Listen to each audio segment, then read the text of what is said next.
الحمد لله كفى وسلام على عباده الذين اصطفى أما بعد فأعوذ بالله من الشيطان الرجيم بسم الله الرحمن الرحيم إنا نحن نزلنا الذكر وإنا له لحافظون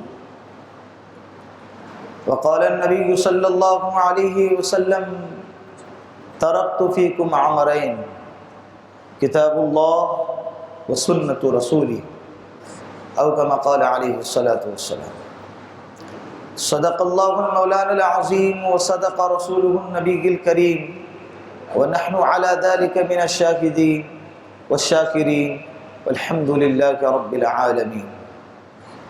درود پاک پڑھ لے ایک مرتبہ. اللهم صل على محمد في أول كلامنا اللهم صل على محمد في أوسط كلامنا اللهم صل على محمد في آخر كلامنا. اللہ رب العزت نے قرآن کریم ایک ایسی کتاب نازل فرمائی ہے جو وقتاً فوقتاً ہر لمحہ ہر گھڑی ہر زمانے میں ہر حال میں ہماری رہبری کرتی ہے. اللہ رب العزت نے قرآن کریم سے پہلے بھی بہت سی کتابیں نازل فرمائی ہیں. اس میں سے چند کتابیں مشہور ہیں جس کا نام ہم جانتے ہیں: تورات، زبور اور انجیل. یہ قرآن سے پہلے یہ تین کتابیں مشہور جس کا تذکرہ قرآن کریم میں بھی آیا ہے اور ہم ان کے ناموں کو جانتے ہیں. لیکن اللہ رب العزت نے جب قرآن کریم کو نازل فرمایا میرے اور آپ کے پیارے آقا جناب رسول اللہ صلی اللہ علیہ وسلم کے ذات اقدس پر، تو اس کے بعد سے پچھلے کتابیں منسوخ ہو چکی ہیں. اب ان کتابوں پر عمل نہیں کیا جائے گا. اللہ کے رسول کے بعد قیامت تک اگر کسی پر عمل ہوگا تو وہ کون سی کتاب ہوں گی؟ قرآن کریم ہوگا، قرآن پاک ہوں گی، قرآن مجید ہوگا. اور جب سے اللہ کے رسول صلی اللہ علیہ وسلم پر قرآن کریم نازل ہوا ہے اس وقت سے لے کر آج تک اور انشاءاللہ قیامت تک اس میں ذرہ برابر بھی نہ رد و بدل ہوا ہے اور نہ ہوگا. اس لیے اس کی وجہ یہ ہے کیونکہ جتنے بھی کتابیں تم دیکھو گے مرور زمانے کی وجہ سے اس کے اندر تبدیلی آ جاتی ہے. تبدیلی کرنے والے اس میں تبدیلی کر دیتے ہیں، اس کے اندر تحریف کر دیتے ہیں، اپنے منشے کے مطابق اس کے اندر رد و بدل کر دیتے ہیں. لیکن قرآن ایک ایسی کتاب ہے کہ جس کتاب کے اندر اللہ رب العزت نے وعدہ کیا ہے اِنَّا نَحْنُ نَزَّلْنَا الذِّكْرَ وَإِنَّا لَهُ لَحَافِظُونَ، کہ میں نے قرآن کو نازل کیا اور اس کی حفاظت بھی کون کرے گا؟ میں ہی کروں گا. مطلب کیا نکلا کہ قرآن کی حفاظت کی ذمہ داری کس کی ہے؟ اللہ کی ہے. اللہ نے اس کی حفاظت کا ذمہ اپنے ذمہ لیا ہے. اب سوچو جس کی ذمہ داری اللہ لیتے ہوں تو قیامت تک اس کو کوئی تبدیل کر سکتا ہے؟ اس کے اندر کوئی تحریف کر سکتا ہے؟ نہیں کر سکتا. اس لیے کہ مخلوق کا کلام نہیں ہے، یہ کلام تو خالق کا ہے. یہ کلام کس کا ہے؟ خالق کا کلام ہے. اور خالق یہ کائنات کے پیدا کرنے والے ہیں، زمین و آسمان کو پیدا کرنے والے ہیں، یہ انسانوں کو، جناتوں کو، فرشتوں کو پیدا کرنے والے ہیں. پہلے کیا ہو چکا ہے، بعد میں کیا ہونے والا ہے، یہ ہر چیز جاننے والے ہیں. کون؟ بولو نا، اللہ. تو اس نے جب قرآن کو نازل کیا تو ہر چیز سوچ سمجھ کر نازل فرمائی ہے. نہ اس میں کسی چیز کے رد و بدل کی ضرورت ہے اور نہ آگے ضرورت پڑے گی. اگر کوئی انسان اس کے اندر رد و بدل کرنے کی کوشش کرتا ہے ایسا انسان ایمان والا ہے ہی نہیں. ایسا انسان کیا نہیں ہے؟ ایمان والا ہے ہی نہیں. یہ قرآن کریم جو ہمارے پاس آیا ہے نا، یہ اللہ کا بہت بڑا احسان ماننا چاہیے کہ اللہ نے اتنا عظیم تحفہ ہمیں عطا فرمایا ہے. اتنا عظیم تحفہ ہمیں عطا فرمایا ہے. یہ آنکھیں اللہ نے اس لیے نہیں دی کہ ہم دنیا کے مناظر کو دیکھیں اور غیر محرموں پہ اپنی نظروں کو ڈالیں اور خلاف شریعت کاموں کی طرف اپنی نظروں کو ڈالیں. اللہ نے آنکھیں اس لیے نہیں دی تھی. اللہ نے آنکھیں اس لیے دی تاکہ اللہ نے جو کلام ہم پر بھیجا ہے اور ہمارے پاس بھیجا ہے ہم ان آنکھوں سے اس کا دیدار کریں, ہم اس کو پڑھیں, اس کو سمجھیں اور اس کے مطابق اپنی زندگی کو ڈھالیں اور اپنی زندگی پر اس کو عمل میں لائیں. اللہ نے یہ آنکھیں اس لیے دی تھی. زبان اس لیے نہیں دی اللہ نے کہ اس سے گالی بکیں اور غیبتیں کریں, چگلی کریں, برائی کریں اور ایک دوسرے کا دل دکھائے. اللہ نے زبان تو اس لیے عطا فرمائی تھی کہ ان زبان سے کیا کریں, ہم اللہ کے کلام کی تلاوت کرتے, اللہ کو پکارتے, اللہ کو یاد کرتے اور اللہ کے کلام کو پڑھتے. اس لیے اللہ نے یہ زبان عطا فرمائی. حضرت عثمان غنی رضی اللہ عنہ فرماتے ہیں کہ مجھے بڑی شرم آتی ہے اس بات سے کہ ایک دن پورا گزر جائیں اور میں قرآن کریم کو کھول کر بھی نہ دیکھوں. مجھے شرم آتی ہے اس بات سے کہ ایک دن پورا گزر جائے اور میں قرآن کو کھول کر بھی نہ دیکھوں. بڑے افسوس سے کہنا پڑتا ہے, میں کسی پر تنقید نہیں کرتا, مجمع میں بیٹھنے والے خود اپنا جائزہ لے کہ کتنا عرصہ گزر چکا ہم نے کلام کو چھوا تک نہیں ہے یا نہیں. ہم خود اپنی زندگی کا جائزہ لے سکتے ہیں. اللہ ماشاء اللہ, میں سب کی نفی نہیں کر رہا ہوں. مجمع میں بیٹھنے والے کچھ قرآن کریم کی تلاوت بھی کرتے ہیں, سورہ یاسین پڑھتے ہیں, اللہ کے کلام کی پابندی بھی کرتے ہیں تلاوت کی. لیکن کتنے ایسے ہیں جو بتا سکتے ہیں اپنے دل کے اندر جھانک کر اور خود ہی سوال کرے اپنے دل سے اور خود ہی اپنے دل کو جواب دے دے کہ کتنا عرصہ گزر گیا ہم نے اللہ کے کلام کو پڑھا بھی نہیں اور کلام کو چھوا بھی نہیں اور کھول کر اس کو دیکھا بھی نہیں.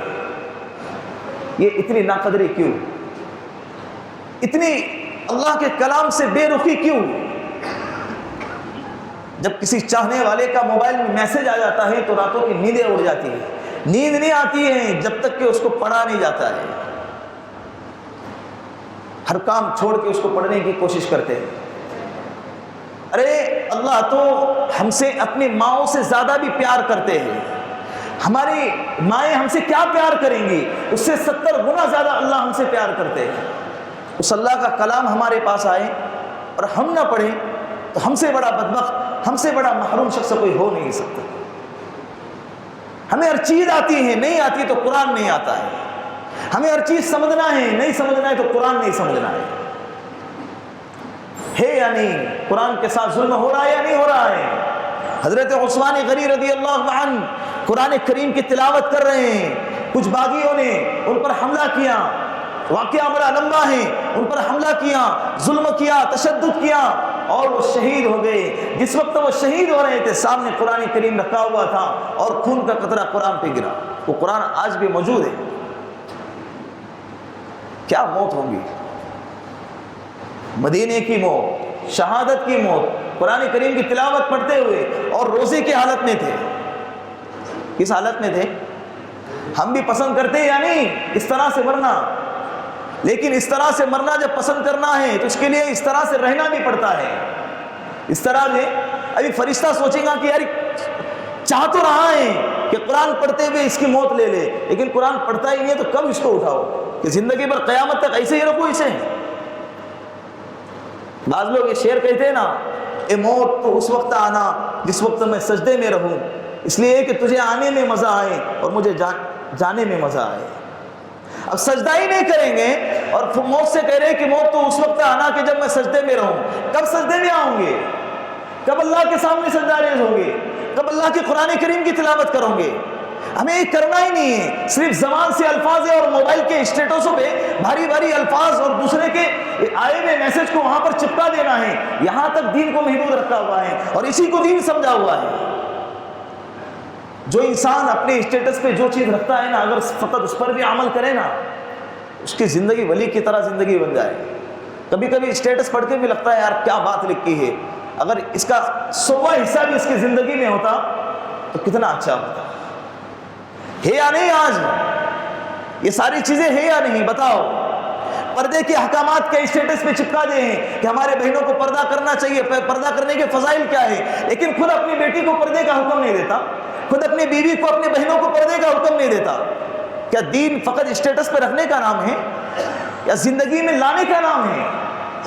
تو قرآن کریم کا عرصہ گزر چکا، ہم پڑھ چکے ہیں، لیکن ہمیں یاد بھی نہیں کہ کب پڑھے ہیں ہم نے، بس نماز میں آ گئے، جتنا سن لیا کافی ہے۔ اس کے بعد موبائلوں کے اندر گانوں کی لسٹ بھری پڑی ہے، سفر کرتے ہیں تو قرآن نہیں گانے سنتے ہیں، اور ستم والا ہے ستم، گاڑی چلاتے ہوئے گانا سنتے سنتے ویڈیو نکالتے ہیں، اور وہی ویڈیو اسٹیٹس پہ رکھ کے پونا ٹو بمبئی، ایسے ہی پونا ٹو بمبئی کرتے کرتے پونا ٹو قبرستان چلے جائیں گے۔ جائیں گے، ہوگا یا نہیں ہوگا؟ آئے دن ایسے حادثات کے واقعات ہمارے سامنے آ رہے ہیں یا نہیں آ رہے ہیں؟ کیا حادثہ بول کر آئے گا؟ نہیں، موت کبھی کسی کو بول کر نہیں آتی ہے کہ کل صبح آؤں گی۔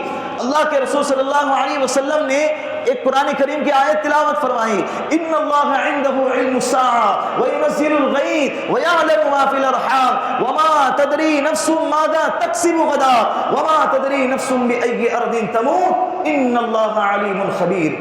5 چیزیں ایسی ہیں جس کا علم اللہ کے علاوہ کسی کو نہیں، اس میں سے ایک موت ہے۔ کب آئیں گی، کیسے آئیں گی، کہاں آئیں گی، کسی کو نہیں معلوم، کسی کو نہیں معلوم۔ تو گاڑی چلاتے ہوئے ڈرنا چاہیے، اچانک حادثہ پیش آ جائے، کیا خبر، کیا سوچا تھا ہم، نہیں، آنکھ لگ گئی اور کھائی میں چلے گئے۔ ہم تو سیدھی سادھی 20 30 40 کے اسپیڈ سے چلا رہے، پیچھے سے ٹکر آئی اور اڑا کے چل دیا۔ کیا ٹکر کا مسئلہ نہیں ہے، وہ ٹرک کا مسئلہ نہیں ہے، ٹرک چلانے والا ملک الموت تھا، وہ شراب پیتا ہو یا اس کو گاڑی چلانے نہیں آتی ہو، یہ بات کا مسئلہ، جان تو چلی گئی نا، ہم تو دنیا سے ختم ہو گئے۔ تو جس کیفیت میں ختم ہونا ہے وہ اصل معنی رکھتا ہے۔ تو بات اصل یہ کہنی ہے کہ قرآن کی عظمت کو سمجھو، اللہ نے جو زندگی دی ہے اس کی قدر کرو، ان نعمتوں کی قدر کرو۔ قرآن کی ایک ایک حرف کے پڑھنے پر اللہ کے رسول نے فرمایا اللہ تمہیں 10 نیکی عطا فرماتے ہیں۔ یہ مفت میں نہیں پڑھنے کو کہہ رہے ہیں، اللہ کل قیامت کے دن لوٹائیں گے اس کا اجر، اس کا ثواب تمہیں عطا کریں گے۔ اللہ کے رسول نے فرمایا کہ میں یہ نہیں کہتا لا اقول الف لام میم حرف، کہ پورا الف لام میم ایک حرف ہے، بلکہ الف حرف لام حرف میم حرف، الف ایک حرف ہے، لام ایک حرف ہے اور میم ایک حرف ہے۔ کسی نے کہا الف لام میم تو اللہ نے اس کو کتنے نیکی عطا فرمائی؟ کتنے؟ 30 نیکی عطا فرمائی، بیٹھے بیٹھے 30 نیکیاں کما لے۔ یہ نیکیوں کا جو سکہ ہے نا کل قیامت کے دن چلے گا، تمہاری جائیدادیں وہاں کام نہیں آئیں گی، تمہاری پراپرٹی اور تمہارا بینک بیلنس اور یہ انکم کل قیامت کے دن کام نہیں آئے گا۔ جو کام آئے گا وہ کیا ہیں؟ یہی نیکیاں کام آئیں گی۔ یہی نیکیاں کیا ہیں؟ بولو نا، یہی نیکیاں کل قیامت کے دن کام آئیں گی۔ جیسے انسان مثال کے طور پر حج عمرہ کے لیے جاتا ہے، کوئی بزنس ٹور پہ باہر لندن امریکہ پیرس کے لیے چلا جاتا ہے، تو جانے سے پہلے کیا کرتا ہے؟ اپنی ہندوستانی کرنسی کو جس کنٹری میں جا رہا ہے وہاں کی کنٹری کے کرنسی سے چینج کرتا ہے یا نہیں کرتا؟ کیونکہ یہاں کے کروڑوں روپے بھی اگر وہاں لے جائیں گے تو تمہیں ایک ڈھیلا بھی نہیں ملے گا، اس لیے کہ وہاں چلتی ہی نہیں۔ تمہارے پاس ہندوستانی کروڑوں کی کرنسی ہے، لیکن وہاں جانے کے بعد تمہیں اس کا ایک ڈھیلا بھی بولو نہیں ملے گا۔ کیوں نہیں ملے گا؟ کیونکہ وہاں کا قانون، وہاں کا کرنسی سب الگ ہے، تمہیں وہاں کی کرنسی میں اپنی کرنسی کو تبدیل کرنا پڑے گا، تب جا کے وہاں پہ چلے گا۔ ایسی کل قیامت کے دن بھی تم دنیا کی ساری کائنات کو جمع کر دو اور وہاں جا کر چلانا چاہو تو اللہ کی قسم نہیں چلے گا اور نہ قبول ہوگا۔ وہاں اگر چلے گا تو نیکی اور اعمال کا سکہ چلے گا۔ سمجھتے کیوں نہیں؟ یقین کیوں نہیں کرتے؟ قرآن کریم کی طرف آؤ، اللہ کے لیے آؤ، ورنہ کچھ لٹیرے آئیں گے اور قرآن پہ حملے کریں گے، ہمارے نبی کے دین پر حملے کریں گے، شریعت پر حملے کریں گے اور ہمیں اس کی خبر بھی نہ ہوگی۔ کون کیا کر رہا ہے ہمیں اس کی کیا؟ کون کیا کر رہا ہے ہمیں اس کی کیا؟ فلاں ایکٹر نے ایک فلم نکالا اور اس کے اندر شریعت کی دھجیاں اڑا دی اور وہی پکچر بیٹھ کے دیکھ رہے ہیں، پرزور آواز اٹھا رہے ہیں، ہم اس کی مخالفت کرتے ہیں اور رات میں اسی کی فلم کیا کر رہے ہیں؟ ہو رہا ہے نہیں ہو رہا؟ یہ کون سی مخالفت ہے؟ یہ تو مخالفت نہیں، یہ منافقت ہے۔ کیا ہے یہ؟ منافقت ہے۔ اور کل قیامت کے دن منافق جہنم کے سب سے نیچے طبقے میں ہوں گا اور ہم اس کو منافقت نہیں سمجھتے. ہمیں خبر بھی نہیں کہ ہم کر کیا رہے ہیں.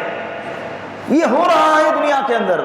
اگر آج بھی نہ سنبھلے تو قرآن کریم کی طرف آؤ, اس کو پڑھیں. نہیں پڑھنا نہیں آتا سیکھیں, علماء کے پاس جا کر سیکھیں. جو آپ کو اچھے لگتے ہیں ان کے پاس بیٹھیں اور ان کے پاس قرآن پڑھنا سیکھیں تجوید کے ساتھ. اس کے بعد قرآن کے مطالب کو سمجھیں, اس کے تفاسیر کو سمجھیں, اس کے ترجمے کو پڑھیں اور سمجھیں تو صحیح کہ میرا اللہ مجھ سے کیا مطالبہ کر رہا ہے, میرا اللہ مجھ سے کیا کلام کر رہا ہے, میرا اللہ مجھ سے کیا چاہ رہا ہے. سمجھے تو صحیح.